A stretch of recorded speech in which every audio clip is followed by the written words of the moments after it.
Tonight we're reading The Telltale Heart from Edgar Allan Poe, Complete Tales and Poems. True, nervous, very, very dreadfully nervous, I had been and am. But why will you say that I am mad? The disease had sharpened my senses, not destroyed, not dulled them. Above all was the sense of hearing acute. I heard all things in the heaven and in the earth. I heard many things in hell. How then am I mad? Hearken, and observe how healthily, how calmly I can tell you the whole story.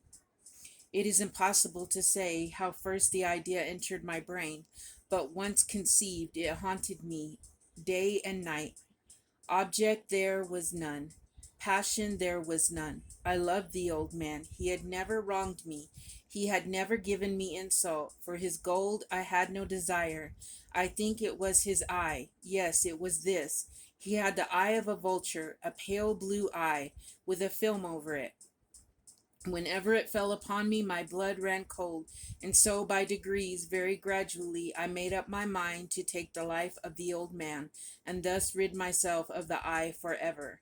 Now this is the point. You fancy me mad. Madmen know nothing, but you should have seen me. You should have seen how wisely I proceeded, with what caution, with what foresight, with what dissimulation I went to work. I was never kinder to the old man than during the whole week before I killed him, and every night, about midnight, I turned the latch of his door and opened it, oh, so gently, and then, when I had made an opening sufficient for my head, I put in a dark lantern, all closed, that no light shone out, and then I thrust in my head. Oh, you would have laughed to see how cunningly I thrust it in. I moved it slowly, very, very slowly, so that I might not disturb the old man's sleep. It took me an hour to place my whole head within the opening so far that I could see him as he lay upon his bed. Ha! Would a madman have been so wise as this? And then, when my head was well in the room, I undid the lantern cautiously. Oh, so cautiously, cautiously, for the hinges creaked. I undid it just so much that a single thin ray fell upon the vulture eye, and this I did for 7 long nights, every night just at midnight. But I found the eye always closed, and so it was impossible to do the work, for it was not the old man who vexed me, but his evil eye. And every morning, when the day broke, I went boldly into the chamber and spoke courageously to him, calling him by name in a hearty tone, and inquiring how he has passed the night. So you see, he would have been a very profound old man indeed to suspect that every night, just at 12, I looked in upon him while he slept. Upon the 8th night, I was more than usually cautious in opening the door. A watch's minute hand moves more quickly than did mine. Never before that night had I felt the extent of my own powers, of my sagacity. I could scarcely contain my feelings of triumph. To think that there I was opening the door, little by little, and he not even to dream of my secret deeds or thoughts. I fairly chuckled at the idea, and perhaps he heard me, for he moved on the bed suddenly as if startled. Now you may think that I drew back, but no. His room was as black as pitch with the thick darkness, for the shutters were close fastened through fear of robbers, and so I knew that he could not see the opening of the door, and I kept pushing it on steadily, steadily. I had my head in, and was about to open the lantern, when my thumb slipped upon the tin fastening, and the old man sprang up in bed, crying out, "Who's there?" I kept quite still, and said nothing. For a whole hour I did not move a muscle, and in the meantime I did not hear him lie down. He was still sitting up in the bed listening, just as I have done, night after night, hearkening to the death of watches in the wall. Presently I heard a slight groan, and I knew it was the groan of mortal terror. It was not a groan of pain or of grief. Oh no, it was the low, stifled sound that arises from the bottom of the soul when overcharged with awe.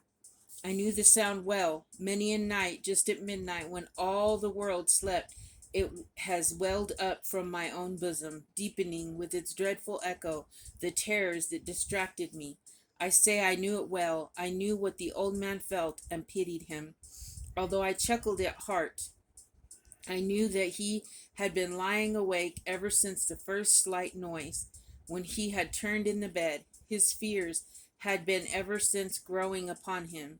He had been trying to fancy them causeless, but could not. He had been saying to himself, "It is nothing but the wind in the chimney. It is only a mouse crossing the floor. Or it is merely a cricket which has made a single chirp."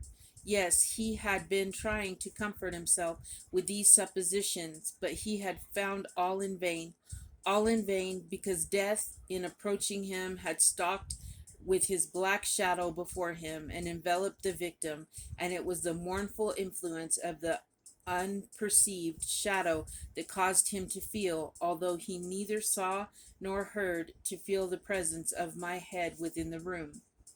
When I had waited a long time very patiently without hearing him lie down, I resolved to open a very, very little crevice in the lantern. So I opened it. You cannot imagine how stealthily, until at length a simple dim ray, like the thread of the spider, shot from out the crevice and fell full upon the vulture eye. It was open, wide, wide open, and I grew furious as I gazed upon it. I saw it with perfect distinctness, all a dull blue, with a hideous veil over it that chilled the very marrow in my bones. But I could see nothing else of the old man's face or person, for I had directed the ray as if by instinct precisely upon the damned spot. But even yet, no, and I have not told you that what you mistake for madness is but over acuteness of the sense. Now I say, there came to my ears a low, dull, quick sound, such as a makes when enveloped in cotton. I knew that sound well, too. It was the beating of the old man's heart. It increased my fury as the beating of a drum stimulates the soldier into courage. But even yet I refrained and kept still. I scarcely breathed. I held the lantern motionless. I tried how steadily I could maintain the ray upon the eve. Meantime, the hellish tattoo of the heart increased. It grew quicker and quicker, and louder every instant. The old man's terror must have been extreme. It grew louder, I say louder every moment. Do you mark me well? I have told you that I am nervous, so I am, and now at the dead hour of the night, amid the dreadful silence of that old house, so strange a noise as this excited me to uncontrollable terror. Yet for some minutes longer I refrained and stood still, but the beating grew louder, louder. I thought the heart was must burst, and now a new anxiety seized me. The sound would be heard by a neighbor. The old man's hour had come. With a loud yell, I threw open the lantern and leapt into the room. He shrieked once only. In an instant I dragged him to the floor and pulled the heavy bed over him. I then smiled gaily to find the deed so far done, but for many minutes the heart beat on with a muffled sound. This, however, did not vex me. It would not be heard through the wall. At length it ceased. The old man was dead. I removed the bed and examined the corpse.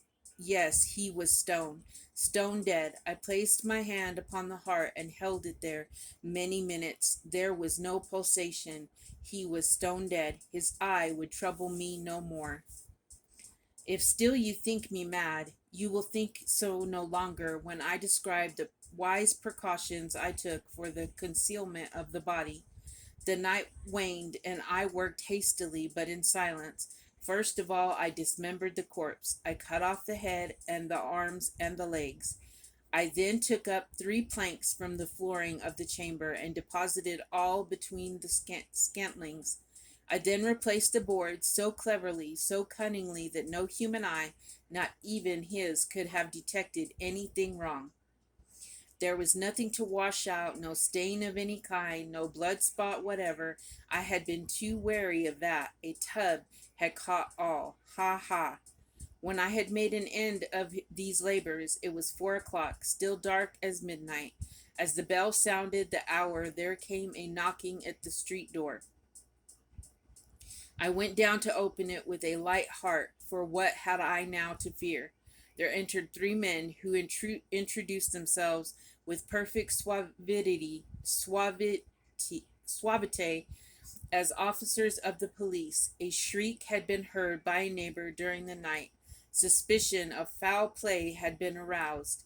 Information had been lodged at the police office, and they, the officers, had been deputed to search the premises. I smiled, for what had I to fear? I bade the gentleman welcome. The shriek, I said, was my own in a dream. The old man I mentioned was absent in the country. I took my visitors all over the house. I bade them search well. I led them at length to his chamber. I showed them his treasures, secure, undisturbed. In the enthusiasm of my confidence, I brought chairs into the room and desired them here to rest from their fatigue, while I myself, in the wild audacity of my perfect triumph, placed my own seat upon the very spot beneath which reposed the corpse of the victim. The officers were satisfied. My manner had convinced them. I was singularly at ease. They sat, and while I answered cheerily, they chatted of familiar things. But ere long I felt myself getting pale and wished them gone. My head ached, and I fancied a ringing in my ears, but still they sat and still chatted. The ringing became more distinct. It continued and became more distinct.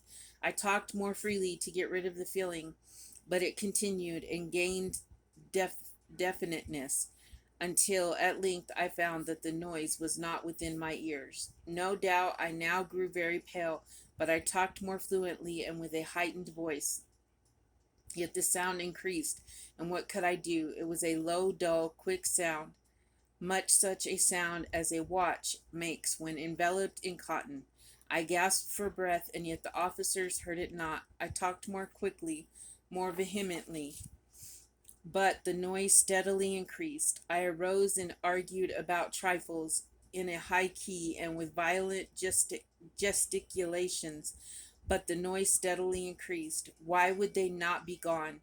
I paced the floor to and fro with heavy strides, as if excited to fury by the observations of the men, but the noise steadily increased. Oh God, what could I do? I foamed, I raved, I swore. I swung the chair upon which I had been sitting and grated it upon the boards, but the noise arose over all and continually increased. It grew louder, louder, louder, and still the men chatted pleasantly and smiled. Was it possible they heard not? Almighty God! No, no, they heard, they suspected, they knew. They were making a mockery of my horror. This I thought, and this I think, but anything was better than this agony. Anything was more tolerable than this derision. I could bear those hypocritical smiles no longer. I felt that I must scream or die. And now again, hark, louder, louder, louder, louder. Villains, I shrieked. Dissemble no more. I admit the deed. Tear up the planks. Here, here. It is the beating of his hideous heart.